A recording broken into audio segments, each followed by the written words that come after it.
You may have realized that being healthy feels different than it did in the past now that you're over 50. If you want to maximize your health potential but don't have time to read through overwhelming pages of Google links, this is the show for you. Welcome to Healthy Tips After 50. We love doing the research, finding solutions, talking to health experts, and learning what works and what doesn't. Now, your host. She spent the last 25 years dedicated to feeling her best and is here to share her best findings with you, Susan Rosen. Hi there, this is your host, Susan Rosen. Today, I'm going to be talking about hormones and breast cancer.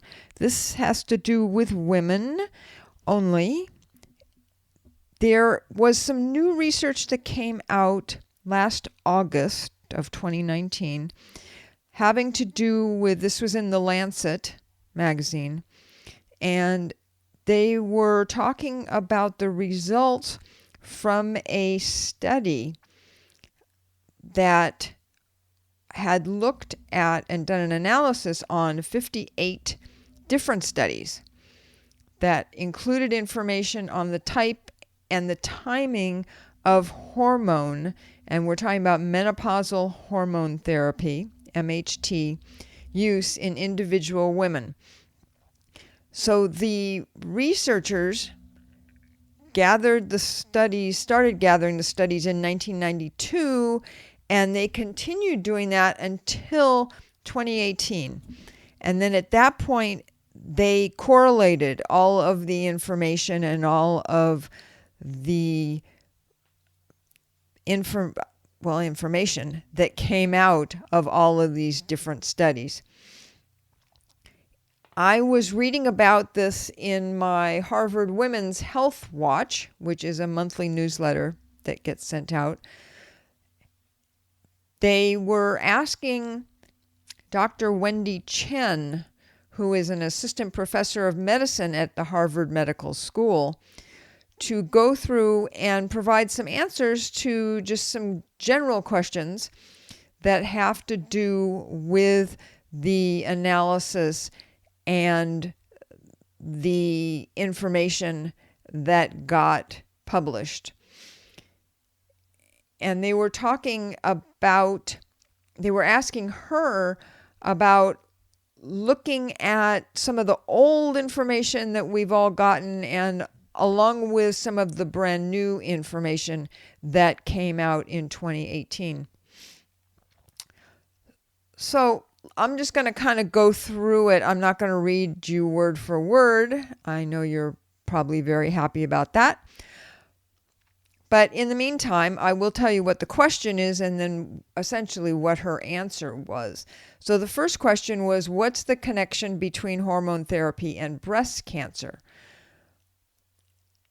She starts out saying that it has been kind of known, and that this study appears to confirm,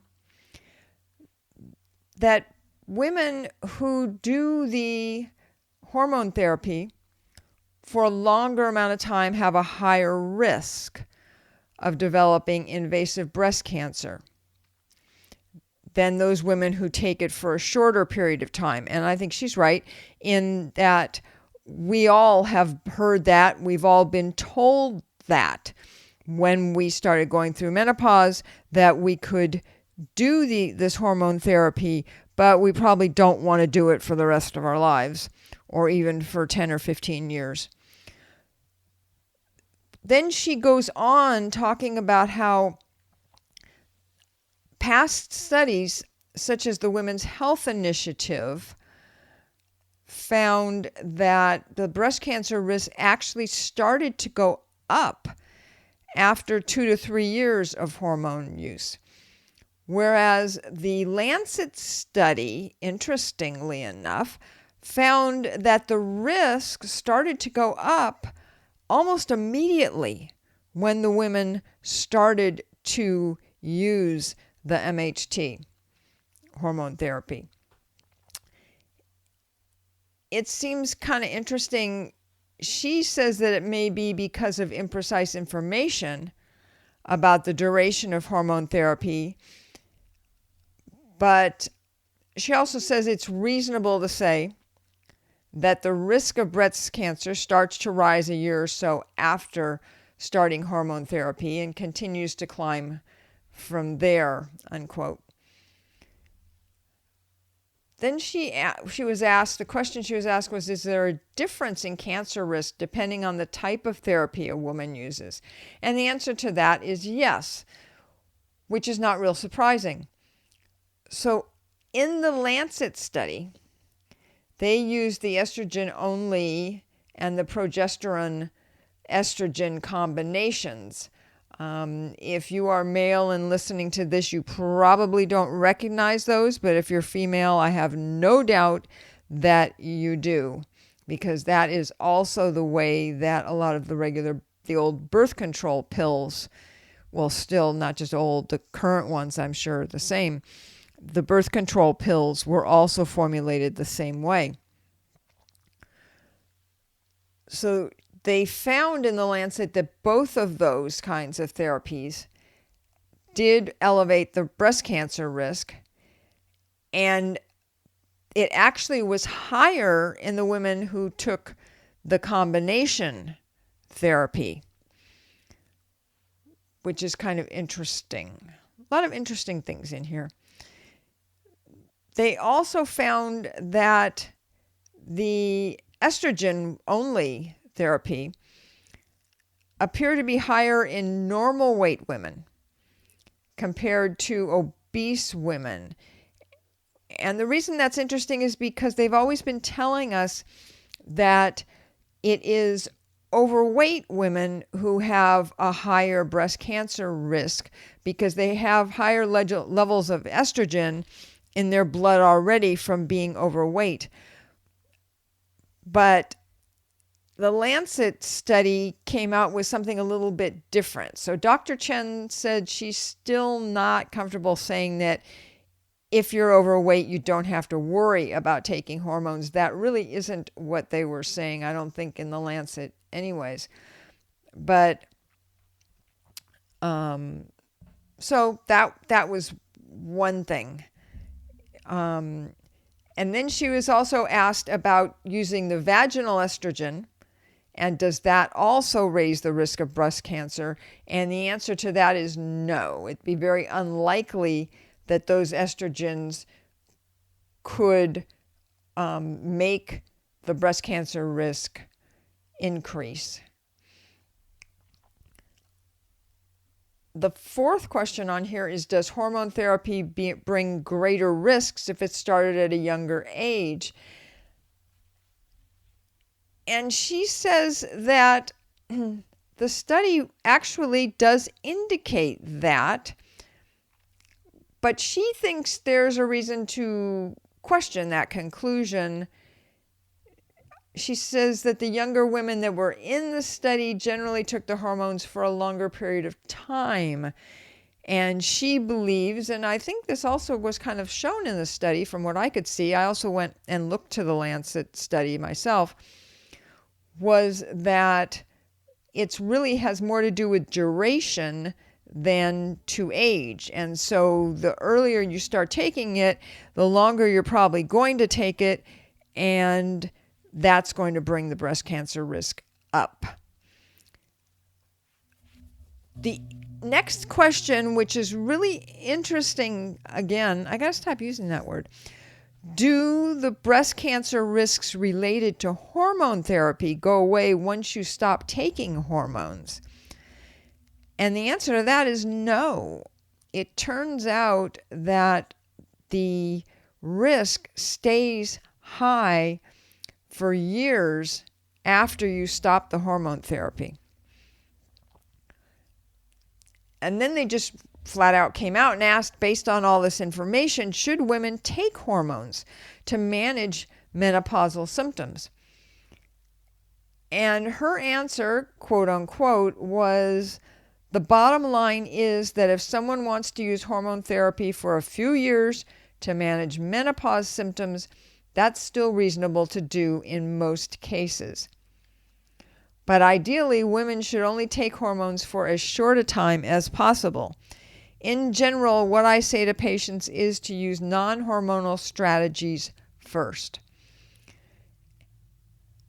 which makes a lot of sense to me because there are some other strategies out there. I know that I tried a number of different things when I was going through perimenopause and menopause.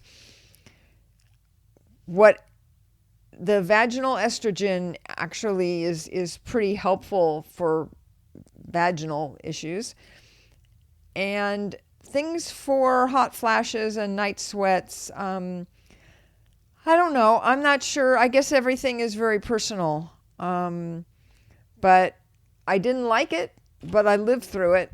So, but I'm sure that there are probably a lot of women who are in a lot worse shape or worse condition from going through menopause than I did. It's a very personal, one-off kind of thing, as I'm sure every woman who's listening to this who is either perimenopausal or menopausal knows. What worked for me won't work for somebody else. So you just never know. The last question is, how long is too long when it comes to hormone therapy? And her answer is 5 years is really the outer limit for hormone use. Ideally, it should be for a year or two at the most, and it should be directed toward addressing symptoms.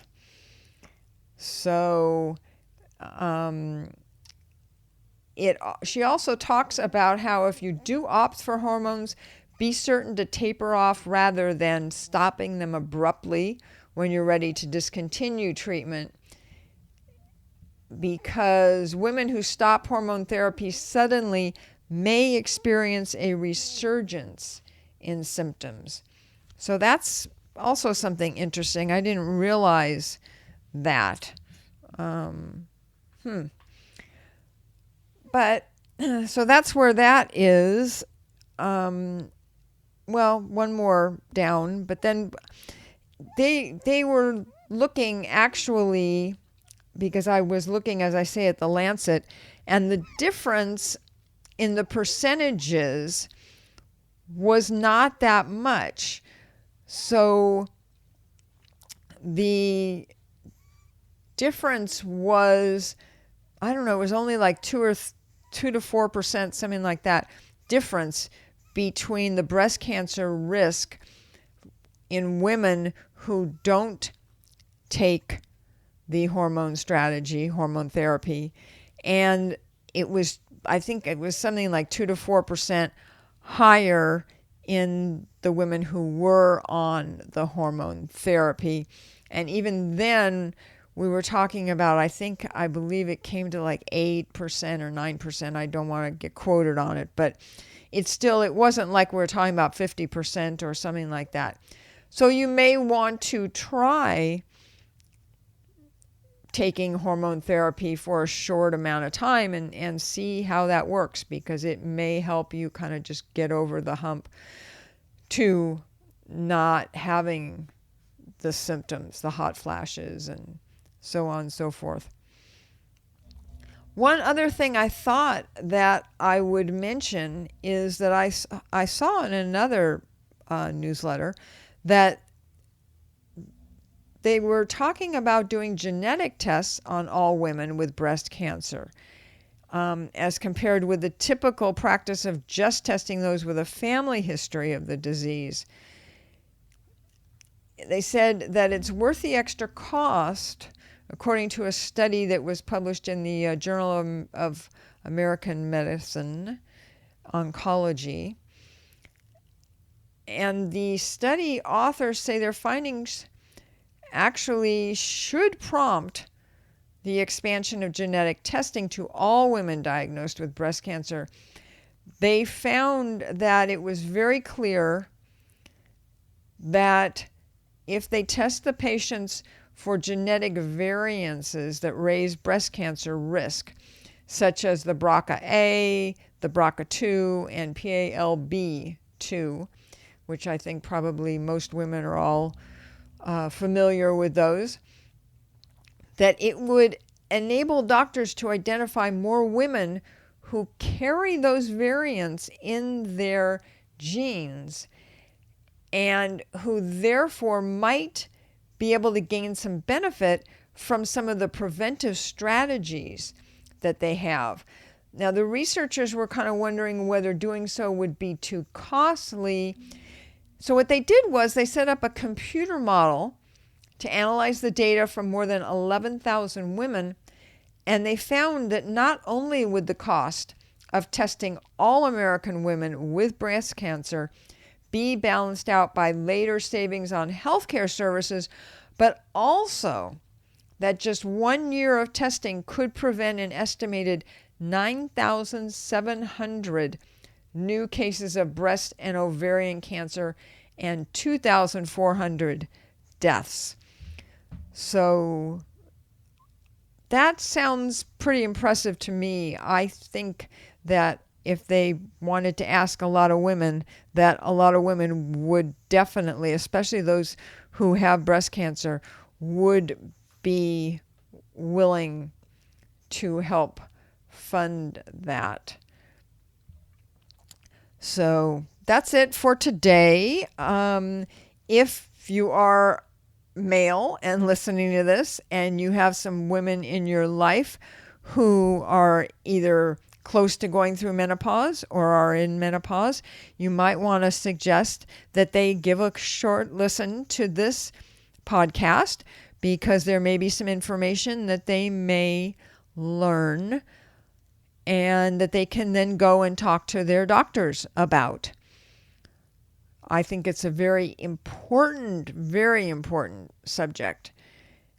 And I think that the more information that women have, the better it is for them and the better it is for the people who love them. So just let them know the information is out there, and I'm happy to point them to more of it if they are interested. Just let me know. You can leave me a comment on my website, or you can go to my page, my Healthy Tips After 50 page on Facebook, and leave me a comment there as well. And I'd be happy to get back to anyone who asks me any kind of a question or leaves me some sort of a comment. So that's it for today. As usual, I will say that I am not a doctor, and what I went through today is not considered to be medical advice. I am just trying to give people some information that they can then go and talk to their doctors. So there you are. Also thought I would add one more time. I know I've said this a number of times on my at the end of my podcast, which is if there's some subject that you're interested in, let me know. I'd be happy to see if I can find some interesting, there's that word again, information, and to do a podcast on. In addition, I am also trying to round up some interesting people to start having on, doing interviews with them. I've been meeting a lot of very different folks that are in different areas of the health and wellness business and space. And I was just thinking that it might be kind of interesting. I got to stop saying that you guys might find it useful and valuable to hear from some other people. So that's what I'm working on, and I hope to be doing more of that starting in the new year. Okay, I will leave you now, and I will be talking to you again next week. This has been Healthy Tips After 50 with Susan Rosen. To stay on the cutting edge of the most effective health strategies, subscribe to this podcast and let us know what you thought of the show with a comment or like on iTunes. Visit healthytipsafter50.com for this episode's show notes, more resources, and free offers.